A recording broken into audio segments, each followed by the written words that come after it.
は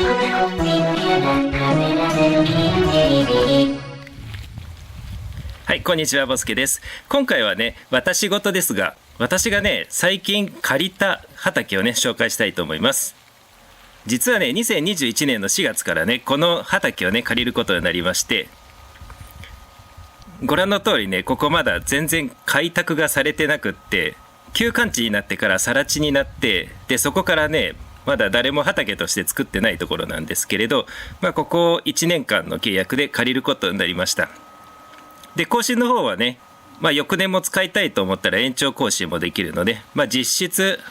この農園をね、運営している市が辞めるっていうまではずっと借りることができます。見てください。ご覧の通りね、すごい田舎です。ここね、標高330メートルのね、山の上にあります。で、周りにね、街灯は一切ありません。で、民家もね、ほとんどなくって、特にここの畑はかなりね、奥の方にあるので、民家の光がね、届くことはありませんので、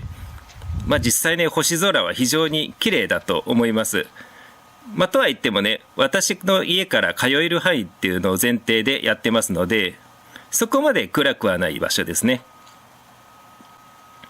一応メインは畑仕事ですので、あんまりね、年間に1回か2回しか行けないような遠い場所だとね、ちょっと困りますので、一応家から1時間もかからない場所にあります。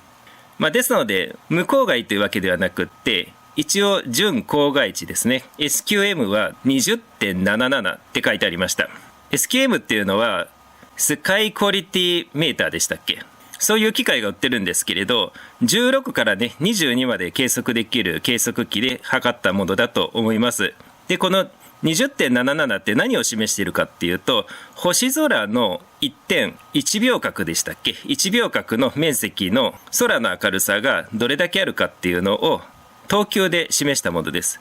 つまり 20.77 っていうのは 20.77 等級ということなので、ここの星空では望遠鏡をね、拡大すれば、かなり性能のいい望遠鏡があるとすればね、理論的には20等級まで見えることができるっていうことになりますね。それではね、これがね、一応畑のイラストなんですけれど、更地でこんな風になってますが、一応ね、200平米あります。だいたいね、坪数にすると60坪のね、土地を借りたことになります。でね、一部ね、ぬかるみがあってね、これがね、一切取れませんので、見た感じでは。ですのでね、一応契約としてはね、160平米借りたことになってます。多分このぬかるみの面積はね、削除されてるんですね。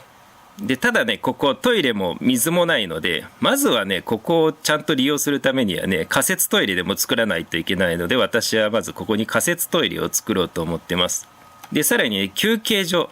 これもね、日差しをね、もろに浴びて作業するわけにはいかないので、タープだとかテントを張れる、休憩所をね、作ろうと思ってます。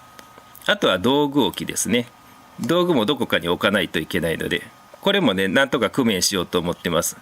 で、畑としてはね、だいたい 0.5 ある。この面積ぐらいじゃないかなと思いますね。一人で作業して開拓できるのは、とりあえずはということで。ですので、ここら辺に畑を作って、初めはね、さつまいもを2畝作ろうと思ってますが、他にもね、どんどん開拓していきたいなとは思っています。で、夜になったらね、ここに望遠鏡を置いて、天体観測をしようとね、そういうのんびりと田舎生活をやろうかなと思ってます。視界としてはね、木がありますので、南側はだいたい積マイナス15度までの星なら見えます。ですのでね、オリオン大星雲とか、そこら辺までは大丈夫なんですけれど、さそり座やいて座の星雲星団とかはちょっと見れないっていう感じです。ですがね、北天は非常に視界がいいですので、例えばね、西運動のぐるぐる動画とかはここでね、しっかり撮れると思いますし、あと流星群の観察とかはね、しっかりできると思います。ということでね、今後はね、ここが私有地になってきますので、ここでね、天体望遠鏡のテストだとか、あとはソロキャンプだとかね、そういうことをしていきたいなとは思っておりますが、ここでね、天体写真もいろいろ撮っていこうかなとは思ってますので、今後の動画にもちょっとね、期待していただきたいと思います。ということで、今回の動画を終わります。ご視聴ありがとうございました。